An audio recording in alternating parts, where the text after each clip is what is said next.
Hello dear friends. इस चलिए हम इस वीडियो में बात करते हैं कि गणित के अंदर मतलब मैथ लेसन प्लान कैसे बनाते हैं, जो कि बीएड या फिर डीएलएड के अंतर्गत मैथ का लेसन प्लान बनाया जाता है। वो कैसे बनाया जाता है इसके बारे में हम इसमें विस्तृत जानकारी बताएंगे आपको। ठीक है, ये कॉलेज वेरीफाइड लेसन प्लान और ये हमारा लेसन प्लान जो रहने वाला है मैथ के चैप्टर एलसीएम पर रहने वाला है। ठीक है, चाहे आप क्लास 6 के लिए बनाएं, 7, 8, 9, 10, 4, 5 किसी के लिए भी इसको आप ले सकते हैं। तो चलिए फिर स्टार्ट करते हैं। यहाँ पे आप देख रहे हैं, सबसे पहले आपको ऊपर क्या लिखना है कि लघु पाठ योजना। ठीक है, उसके बाद लघु पाठ योजना 1, 2 कुछ भी डालना है। उसके बाद आपको अपने संस्था का नाम डालना है जहाँ पे आप अध्ययनरत हो। उसके बाद छात्र अध्यापक के नाम के आगे आपको अपना नाम डालना है। उसके बाद इस प्रकार से एक कॉलम बनाना है जिसमें आप दिनांक डालेंगे, कक्षा डालेंगे, वर्ग डालेंगे, कालांश। कालांश का मतलब यहाँ से होता है कि टाइम पीरियड। उसके बाद अवधि डालेंगे और विषय डालेंगे। ठीक है, जिस डेट को पढ़ाना होगा वो डेट डालेंगे, किस क्लास के लिए बना है वो कक्षा, वर्ग किस वर्ग में है, किस वर्ग के लिए बनाए हैं। उसके बाद कालांश फर्स्ट सेकंड थर्ड कौन सा पीरियड है। अवधि यहाँ पे लघु पाठ योजना 15 मिनट की होती है। विषय कौन सा है, गणित। ठीक है, अब यहाँ पे हम अगला लिखेंगे प्रकरण, और प्रकरण में डालेंगे लघुत्तम समापवर्त। चाहे लघुत्तम समापवर्त डालिए या लघुत्तम समापवर्तक डालिए। उसके बाद हम डालेंगे हेडिंग अगली सामान्य उद्देश्य की, और उसमें सामान्य उद्देश्य में हम क्या लिखते हैं, कुछ पॉइंट्स लिखते हैं जो कि सब में कॉमन रहते हैं। ठीक है, चलिए देखते हैं कि विद्यार्थियों को गणित की शब्दावली जैसे संकेत, सूत्र, नियम तथा सिद्धांतों आदि की जानकारी कराना तथा उनमें समझने की योग्यता को विकसित करना।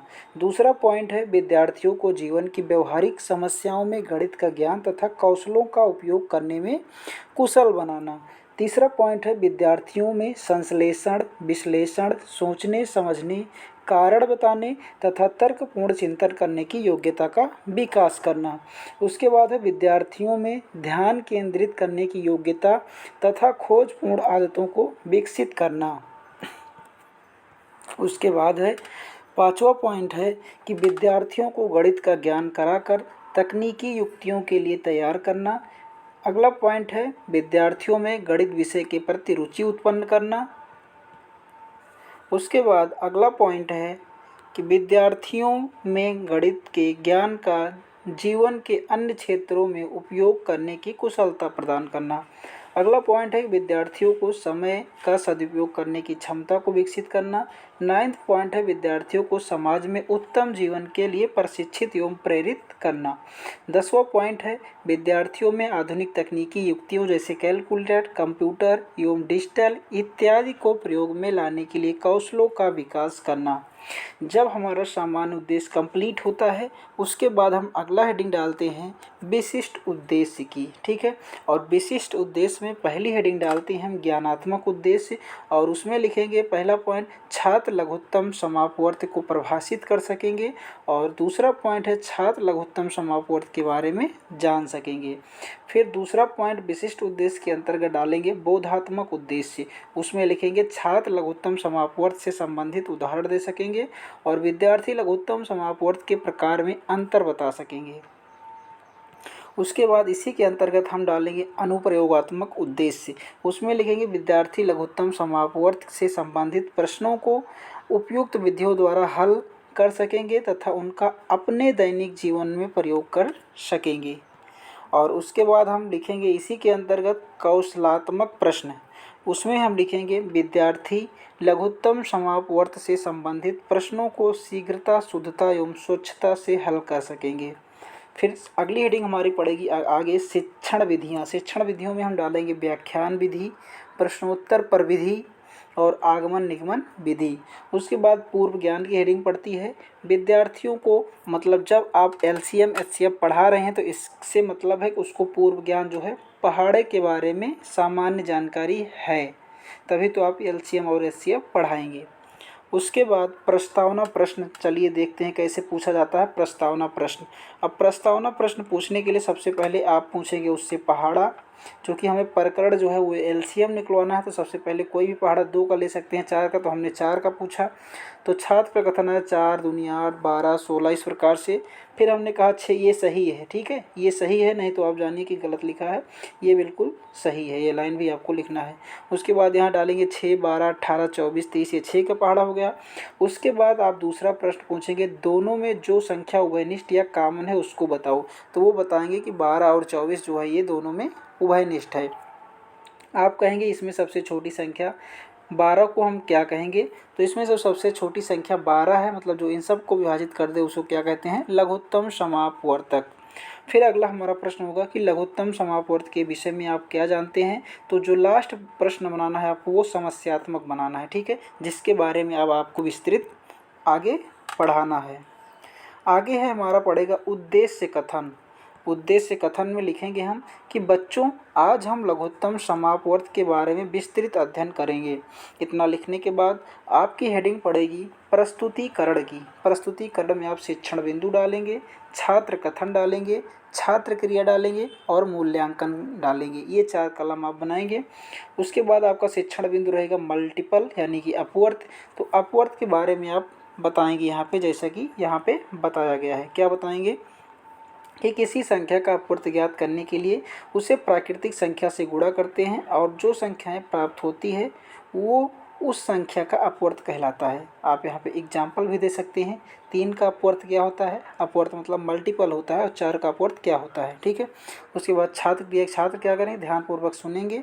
मूल्यांकन के लिए आप प्रश्न पूछ सकते हैं कि 2 का अपवर्त होता है। मूल्यांकन मतलब कि उसी प्रश्न को जो बता रहे हैं आप उससे संबंधित प्रश्न पूछ सकते हैं उनको बच्चों के मूल्यांकन के लिए, ठीक है। अब उसके बाद आप समापवर्त के बारे में बता सकते हैं। समापवर्त मतलब कॉमन मल्टीपल। उसके बाद समापवर्त से क्या समझते हैं, तो उसका स्पष्टीकरण देंगे। वो संख्या जो सभी में समाहित हो संख्या समापवर्त कहलाती है। उदाहरण 2 का प्रश्न, 3 का, 4 का। अब इसमें आप 2 3 4 के समापवर्त पूछेंगे तो बताएंगे कि 12 और 24, मतलब कि जो संख्या वो कॉमन है। छात्र ध्यानपूर्वक सुनेंगे और मूल्यांकन के लिए आप 2 3 4 के समापवर्त पूछ सकते हैं। आगे चलते हैं। अगला हमारा शिक्षण बिंदु रहेगा लघुत्तम समापवर्त का, और उसके बाद लघुत्तम समापवर्त। आप चाहे तो इसमें प्रश्न जो कटा है बार बार, ये प्रश्न आप ना भी लिखें कोई दिक्कत नहीं है, लिखें तब भी कोई दिक्कत, ना लिखें तब भी कोई दिक्कत नहीं है। उसके बाद नीचे आप स्पष्टीकरण देंगे कि 2 या 2 से अधिक दी हुई संख्याओं में सबसे छोटे समापवर्त को संख्या का लघुत्तम समापवर्त कहते हैं। उदाहरण भी आप दे सकते हैं, 6 8 का लासा बताओ, तो 6 का अपवर्त आप बताएंगे ये होता है, 8 का अपवर्त ये होता है, और आप लासा इस प्रकार से ये बता सकते हैं। उदाहरण के लिए 12 और 24 का लासा निकाल के दिखा देंगे। तो छात्र क्रिया में क्या लिखेंगे, तो छात्र ध्यानपूर्वक सुनेंगे और देखेंगे, और आप जो है विश्लेषण के लिए 2 4 का लासा उनसे पूछ सकते हैं पढ़ाने के बाद, ठीक है। अब यहाँ पे आता है पुनरावृत्ति के प्रश्न। पुनरावृत्ति का मतलब जो अभी तक आपने पढ़ा है उससे संबंधित कुछ रिपीट कर लीजिए कि बच्चों को समझ में आया कि नहीं आया। उसके बाद आप पूछेंगे अपवर्त किसे कहते हैं। दूसरा प्रश्न पूछ सकते हैं एलसीएम का फुल फॉर्म बताइए, और 5 का अपवर्त बताइए। पुनरावृत्ति का प्रश्न से मतलब है कि आपने अभी तक जितना पढ़ाया बच्चों को कुछ उसमें से समझ में आया कि नहीं, वही होता है पुनरावृत्ति प्रश्न। उसके बाद अगला डालेंगे आप निरीक्षण कार्य।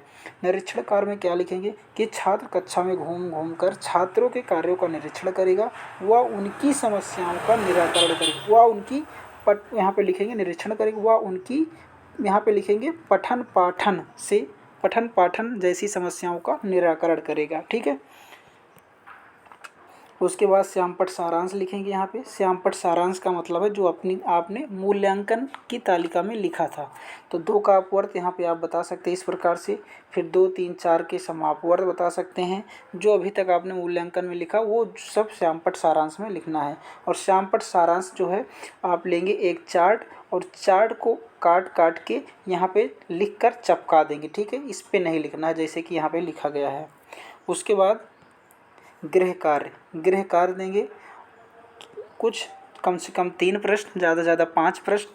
7 का अपवर्त बताना है, 2 4 8 का लघुत्तम समापवर्त बताओ, और 24 और 48 का लघुत्तम समापवर्त निकालना है, ठीक है। तो इस प्रकार से ये गृह कार्य हो गया, और इस प्रकार से हमारा एक लेसन प्लान जो है मैथ का ये बनकर तैयार हो जाता है।